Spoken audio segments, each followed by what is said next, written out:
सुदवान की आंखों में आंसू आ गए। उसे यकीन नहीं हो रहा था कि ये दिन सच में आ गया।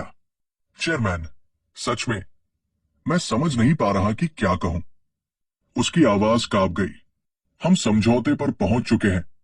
चेयरमैन मुस्कुराया। रोक क्यों रहे हो? असल में तो शुक्रिया मुझे कहना चाहिए। मिस्टर सुन हकलाने लगे। मुझे कभी उम्मीद नहीं थी कि आप मेरी डील ऐसे मान लेंगे। अगर हम ये प्रोडक्ट लॉन्च करने में कामयाब हो गए तो जीग्यून कॉस्मेटिक्स की सक्सेस में ये बहुत बड़ा रोल प्ले करेगा। इसलिए फायदे में तो मैं हूं। Thank you so much.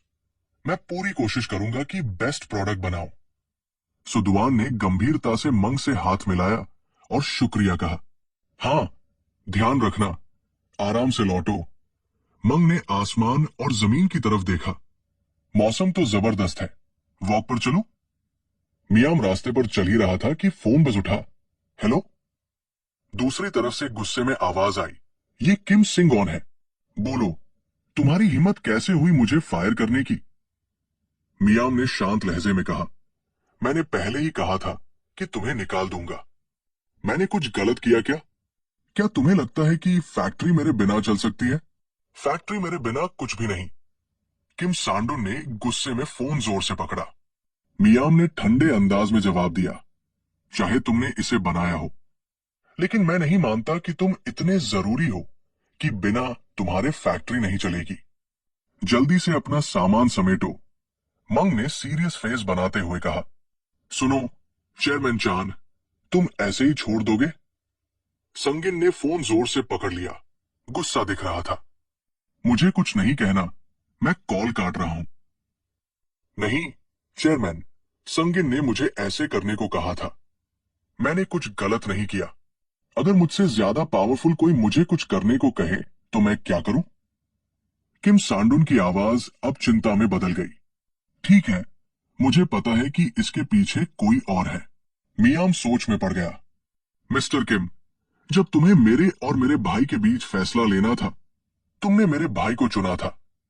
अब अगर तुम्हें कोई शिकायत करनी है तो उससे करो।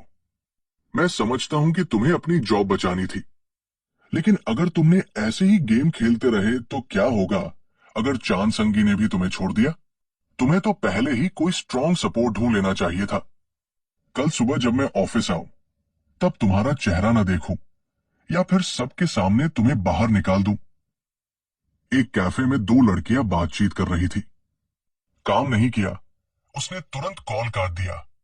रेड हेयर वाली लड़की ने मायूसी से कहा। कोई और तरीका नहीं है? सी सुई ने जवाब दिया। मुश्किल है, तो फिर एक स्पेकुलेटिव आर्टिकल लिखते हैं। रेड हेयर लड़की ने पूछा। चाहे वो किसी और मां से पैदा हुआ हो, चान युंगांग अब भी उसी फैमिली का हिस्सा है। सी सुई, मॉर्निंग रिपोर्टर। अगर गलती से गॉन ग्रुप का मार्केटिंग सपोर्ट चला गया तो? ठीक है, पता है मुश्किल है। चियो ने एक लिफाफा उठाया और सुई को थमा दिया। मुझे पता है तुम्हें तुम्हारी मेहनत के हिसाब से पैसे नहीं मिलते, पर तुम्हें ये करने की जरूरत नहीं है। सुई झिझकी, लेकिन फिर भी लिफाफा बैग में रख लिया। मैं इस पैसे का सही इस्तेमाल करूंगी। सुई, अगर ये ऐसे ही खत्म हुआ तो मुझे बहुत गुस्सा आएगा। जियान ने गंभीरता से कहा। मुझे पता है ये टफ है, लेकिन इस टाइम मैं सिर्फ तुम पर भरोसा कर सकती हूं। अगर तुम चान युंगांग पर कुछ नहीं कर सकती तो उस हील सन यंग को ही पकड़ लो।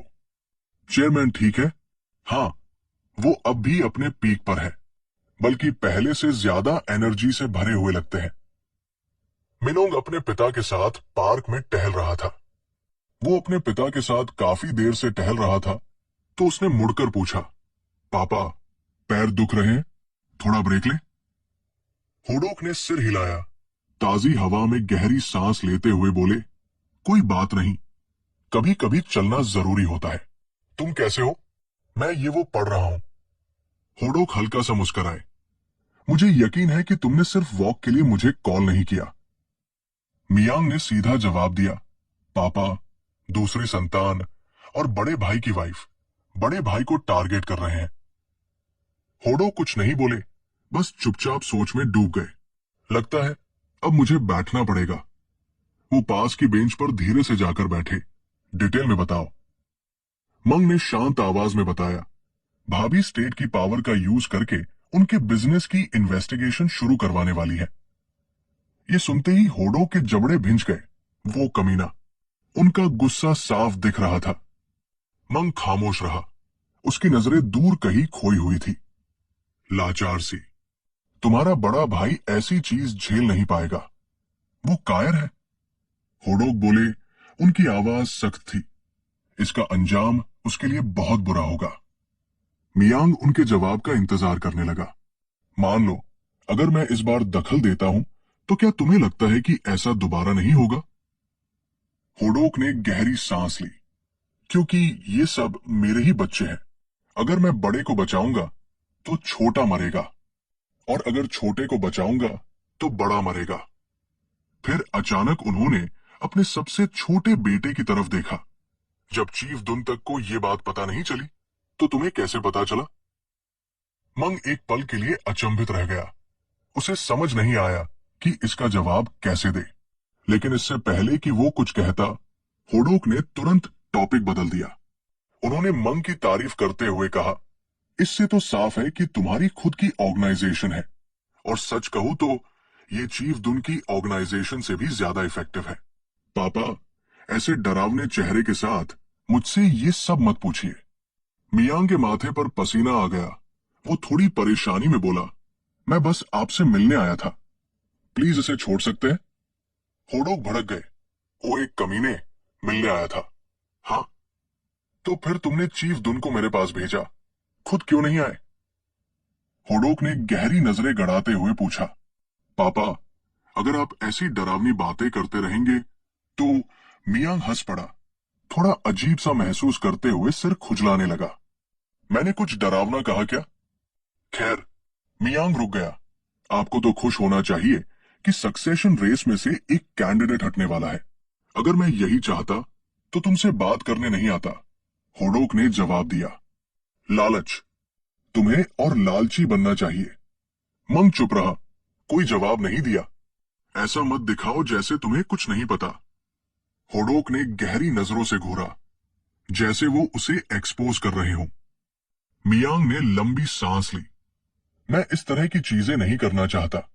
अगर मैं तुम्हारी जगह होता तो इस मौके का फायदा उठाकर अपने बड़े भाई की कंपनी को टेक ओवर करने की कोशिश करता। क्या ये लॉन्ग टर्म में सही रहेगा? मियांग ने सवाल किया। वो मेरा नहीं है। मैंने कभी इस तरह चीजें हासिल करने के बारे में नहीं सोचा।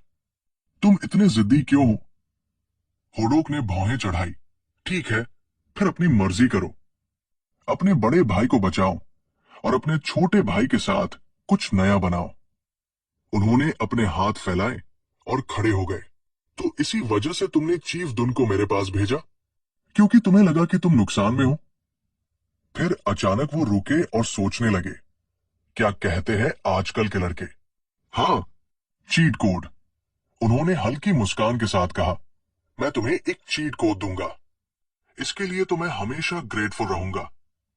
मंग ने गहरी सांस ली और थोड़ा रिलैक्स हो गया। ऐसे मत हंसो, होडोक ने उसे घूरते हुए कहा। ठीक है पापा, ध्यान रखना, मियांग ने जवाब दिया। वो दोनों पार्किंग में खड़े थे, अपने पिता को प्राइवेट कार में बैठते देख रहे थे। जाने से पहले होडोक ने मंग का हाथ कसकर पकड़ा और हल्के से थपथपाया। मजबूत बनो। मियांग चुप रहा, बस खामोशी से खड़ा रहा। वो और चीफ दुन कार को दूर जाते हुए देखते रहे। इस वक्त मंग के दिमाग में बहुत कुछ चल रहा था। तुम मजाक कर रहे हो? कैफे के कोने वाले बूथ में कोई गुस्से से बोला। मैं तो सिर्फ इसीलिए आया क्योंकि मनाओ ने रिकमेंड किया था। यही तो मैं कह रहा हूं, दुन ने जवाब दिया।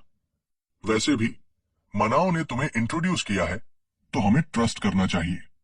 तुम सच में उस इंसान से मिलना चाहते हो जिसके लिए मैं काम कर रहा हूं? दुन की आवाज में गुस्सा था। तुम हमें समझते क्या हो?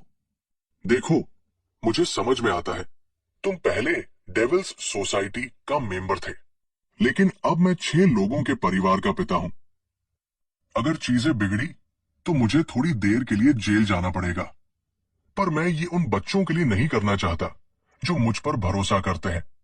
दुन और ज्यादा भड़क गया, तुम इतने श्योर कैसे हो कि तुम जेल ही जाओगे? अगर तुम मुझसे मिलने आए हो तो ये वो इन्फॉर्मेशन नहीं है जो तुम चाहोगे, है ना? सुआई शांत आवाज में बोला, तुम इस जॉब के खतरों को मुझसे बेहतर समझते हो, इसलिए मैं उस इंसान से मिलना चाहता हूं जिसके लिए हम काम कर रहे हैं, ये यकीन करने के लिए कि हम अपनी जान उस पर रख सकते हैं। दुन थोड़ी देर चुप रहा, फिर हल्का हिचकिचाते हुए बोला, अगर ये पैसे की बात है तो हम इतने गरीब नहीं हैं। सुनाई ने फौरन मना कर दिया, अगर मैं तुम्हें उससे मिलवाता हूं और फिर तुम इस जॉब को ठुकरा देते हो तो उसकी आइडेंटिटी एक्सपोज हो जाएगी। दुन गुस्से में था, तुम मुझसे वो रिस्क लेने को कह रहे हो? भाई, क्या तुम सच में सोचते हो कि मैं बिना जाने यहां आया हूं कि इस सब के पीछे कौन है? दुन ने गुस्से में बगल में बैठे शख्स की तरफ देखा। मैंने कहा था कि दूसरों से बात करते वक्त ज्यादा कुछ मत बोलना। मनाओ घबरा गया। भाई, मैंने कुछ नहीं कहा। मुझे लगा था कि तुम भरोसेमंद हो, पर निकले एक स्निच। दुन का गुस्सा बढ़ गया। उसने मनाओ को कॉलर से पकड़ लिया। मनाओ बुरी तरह से इनकार कर रहा था।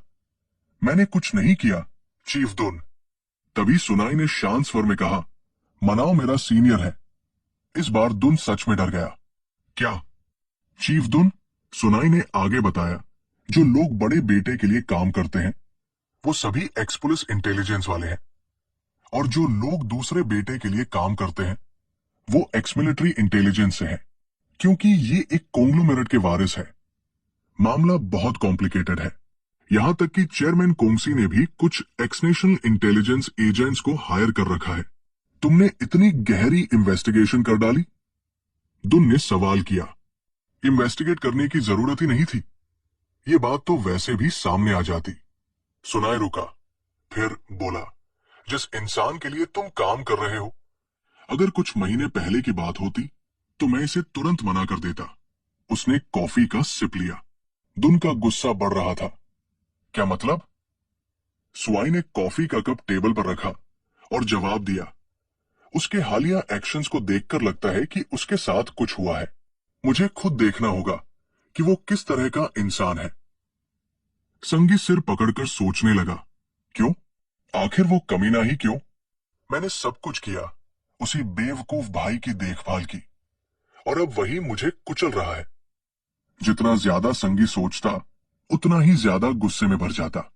अगर उन दोनों की मीटिंग हुई है तो इसका मतलब ओल्ड मैन युंगांग को सपोर्ट करने वाला है। साला, गुस्से में संगी बड़बड़ाया, ठीक है, अब इसे खत्म करना ही होगा।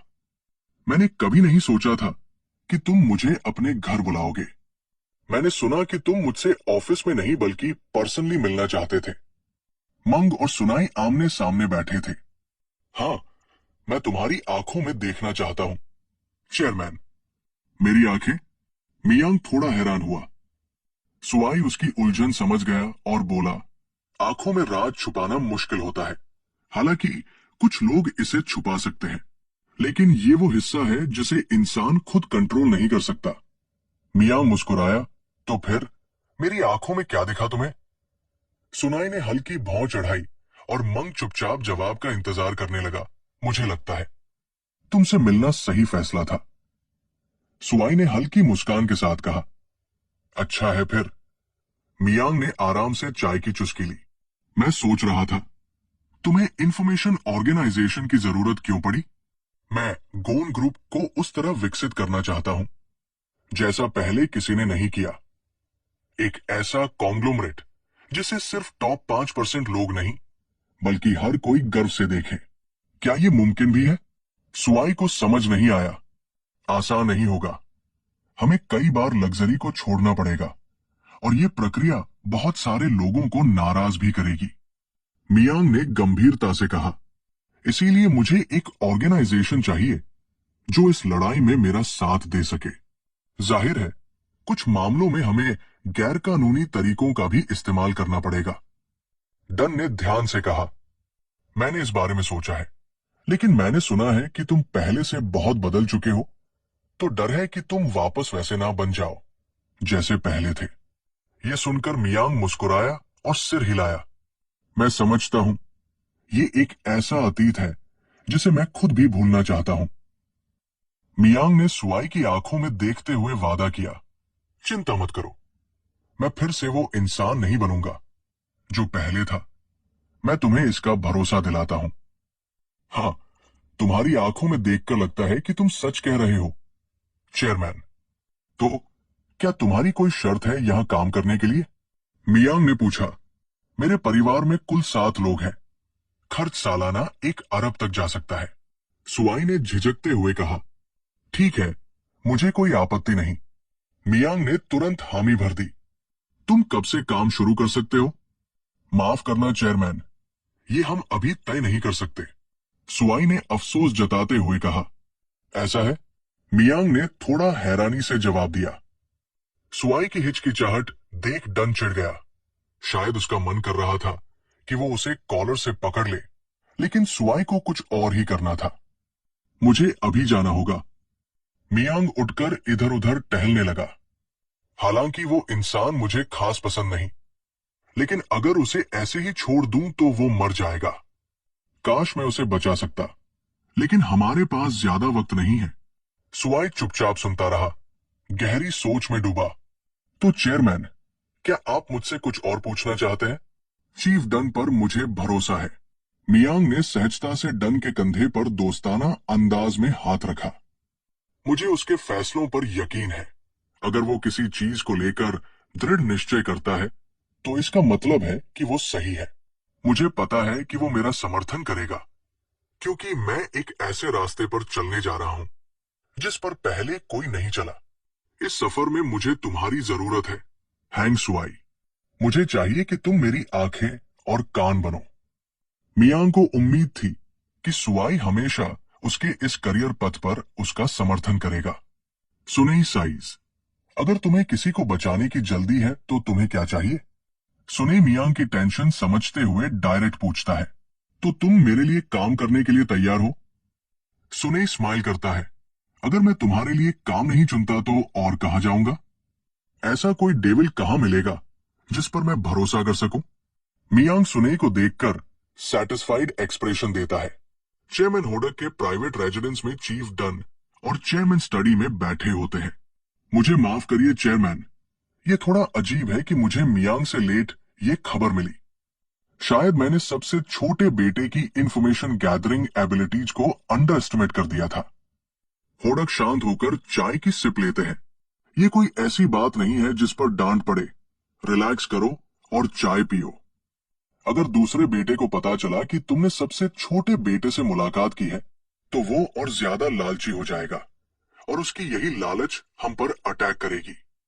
मुझे नहीं लगा था कि मेरे बच्चे, मैंने सुना है कि टॉप 5 कॉन्ग्लोमरेट्स के परिवार भी कुछ ऐसे ही होते हैं। तुम्हारे पास अभी भी बहुत मौके हैं जो तुम करना चाहते हो। चेयरमैन, एक मौका? चेयरमैन होडक सोच में पड़ जाते हैं।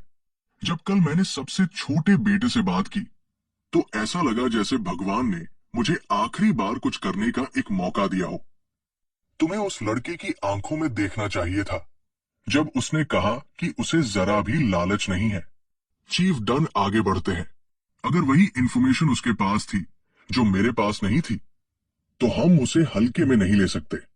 और क्या तुम्हें यह फनी नहीं लगता कि इतनी एबिलिटीज के बावजूद उसने अपने भाई को बचाने का ही रास्ता चुना? होडक खिड़की से नीले आसमान को देखते हैं। उनके दिमाग में कई बातें चल रही है। उस पर नजर रखो। देखना चाहता हूं उसका अगला कदम क्या होगा। क्या पैसा वाकई इतना डरावना है? लोग इसे पाने के लिए कुछ भी करने को तैयार हो जाते हैं, लेकिन इतना सब कुछ होने के बाद भी अपने सबसे बड़े बेटे को मरने के लिए छोड़ देना? मैं ऐसा नहीं कर सकता। क्या मैं? तो आपका प्लान क्या है चेयरमैन? चाहे सब कुछ छोड़ना पड़े, लेकिन मैं उसे तड़पते हुए देखना चाहता हूं। आपको नहीं लगता कि आपको पहले बड़े बेटे की मदद करनी चाहिए? चीफ डन चेयरमैन से पूछते हैं। क्या तुम्हें लगता है कि वो मेरा एहसान मानेगा? होडक अपने दोनों बेटों को अच्छे से जानते हैं। वो बेवकूफ लड़का, अगर वो मुझ पर अपनी शादीशुदा जिंदगी में इंटरफेयर करने का इल्जाम न लगाए, तो मैं खुश रहूंगा। अगर फिर भी वो दूसरे बेटे का टारगेट बन गया तो क्या होगा? अगर वो हिचकिचाया तो? अगर सबसे छोटा बेटा उसे बचा नहीं सका? शायद हमें अभी के लिए उससे पीछा छुड़ा लेना चाहिए। जो भी नतीजा हो, मैं किसी को माफ करने का इरादा नहीं रखता। ये सुनते ही चीफ डन चेयरमैन के इरादों को समझ जाते हैं। जी चेयरमैन, मैं अभी से सब कुछ तैयार कर दूंगा। होडक बालकनी का दरवाजा खोलते हैं। अब जब मैं सोचता हूं तो जानना चाहता हूं कि वो लड़का मियांग अब मुझे कैसे सरप्राइज करेगा। चीफ डन चेयरमैन के एक्सप्रेशन को देखते हैं और सोच में पड़ जाते हैं। खुद वो भी मियांग को पूरी तरह समझ नहीं पा रहे हैं। किसने सोचा था कि मैं इतना इंटरेस्टेड हो जाऊंगा। कोरिया कोल्ड स्टोरेज में गोंग मियांग कार से बाहर निकलते ही वहां के स्टिफ एम्प्लॉयज को देखकर थोड़ा अनकंफर्टेबल फील करते हैं। ये सब बहुत ज्यादा स्टिफ है। जैसे ही वे उसे देखते हैं, ग्रुप एक साथ ग्रीट करता है। Welcome chairman. वेलकम। अपने बॉस के जाने के बाद वे अपनी नौकरी को लेकर काफी परेशान हैं। मियांग उनकी अवॉइडिंग आंखों की तरफ बस एक नजर डालते हैं। वो सब समझते हैं, लेकिन अगर उन्हें लगता है कि सिर्फ इतनी सी चीज से उनकी जिंदगी में कोई बड़ा बदलाव आ जाएगा, तो वे गलत सोच रहे हैं, क्योंकि ये तो बस शुरुआत है। वाइस प्रेसिडेंट किम सांगडोंग का क्या हुआ? ऑफिस के अंदर अचानक तेज आवाजें उठने लगती हैं। कल दोपहर से ही उनका कॉन्ट्रैक्ट टर्मिनेट कर दिया गया है। ये चेयरमैन मियांग से कंफर्म किया गया है। पहले के चेयरमैन के पुराने शेयर होल्डर्स मीटिंग में अजीब महसूस करने लगते हैं। एक दूसरे की तरफ फर्टिवली देखते हैं। कोल्ड स्टोरेज का पूरा रास्ता किम सांगडोंग के फैसलों पर ही निर्भर करता था। मियांग रिपोर्ट टेबल पर पटकते हैं। बिल्कुल, यही वजह थी कि हमारे वाइस प्रेसिडेंट इतने पैसे बना सकते थे।